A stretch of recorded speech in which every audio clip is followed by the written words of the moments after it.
கன்னியாகுமரி மாவட்டத்தின் புதிய ஆட்சியராக அழகு மீனா பொறுப்பேற்றிருக்கிறார். முன்னர் இருந்த ஆட்சியர் ஸ்ரீதர் இந்து அறநிலையத்துறை ஆணையராக இடமாற்றம் செய்யப்பட்ட நிலையில் தாம்பரம் மாநகராட்சி ஆணையராக இருந்த அழகு மீனா கன்னியாகுமரிக்கு புதிய ஆட்சியராக நியமிக்கப்பட்டுள்ளார். இதனைத் தொடர்ந்து இன்று நாகர்கோவிலில் உள்ள ஆட்சியர் அலுவலகத்தில் 53வது ஆட்சியராக அழகு மீனா பதவியேற்றுக் கொண்டார். பின்னர் பேசிய அவர், அரசு திட்டங்கள் பொதுமக்களுக்கு 100% சென்றடைய பணியாற்றுவேன் என்றும் உறுதியளித்துள்ளார்.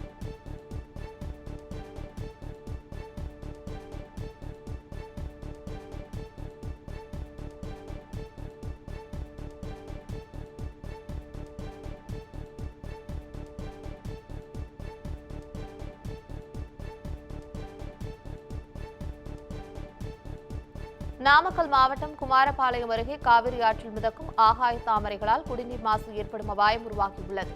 பள்ளிப்பகுதியில் மட்டும் சுமார் 3 கிலோமீட்டர் தூரத்திற்கு ஆகாய தாமரை படர்ந்து நீரின் தன்மை தெரியாத அளவிற்கு காட்சியளிக்கிறது.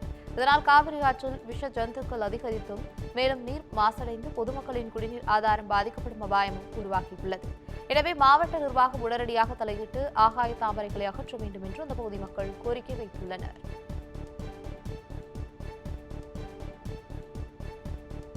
சென்னையை அடுத்த மேடவாக்கம் அருகே தண்ணீர் லாரி செல்வதால் அப்பகுதியில் உள்ள சாலைகள் சேதமடைவதாக பொதுமக்கள் குற்றம் சாட்டுகின்றனர். இந்த பகுதி அதிக பாரம் கொண்ட தண்ணீர் லாரிகள் அடிக்கடி சென்று வருவதால் சாலைகள் குண்டும் குழியுமாக மாறி கடுமையாக சேதமடைந்துள்ளது. இதனால் மழைக்காலங்களில் அந்த வழியாக செல்லும் வாகன ஓட்டிகள் விபத்தில் சிக்கும் சூழலும் உருவாகியுள்ளது. இந்த நிலையில் ஓட்டுநர் ஒருவர் நடுவழியில் லாரியை நிறுத்திவிட்டு சென்றதால் பொதுமக்களுக்கு இடையூறு ஏற்படவே லாரியை சிறைப்பிடித்த மக்கள் மறியல் போராட்டத்தில் ஈடுபட்டதால் அந்த பகுதியில் பரபரப்பு ஏற்பட்டது.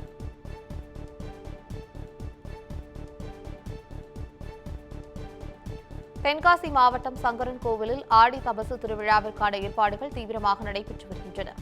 அரியும் சிவனும் ஒன்று என்பதை உணர்த்தும் வகையில் கோமதி அம்பாளுக்கு சிவபெருமான் சங்கரநாராயணராக காட்சியளித்தார் என்பது புராணம்.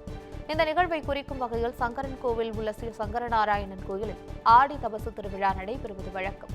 அதன்படி இன்று மாலை 6:30 மணிக்கு மேல் ரிஷப வாகனத்தில் சிவபெருமான் கோமதி அம்பாளுக்கு சங்கரநாராயணாக காட்சி கொடுக்கிறார்.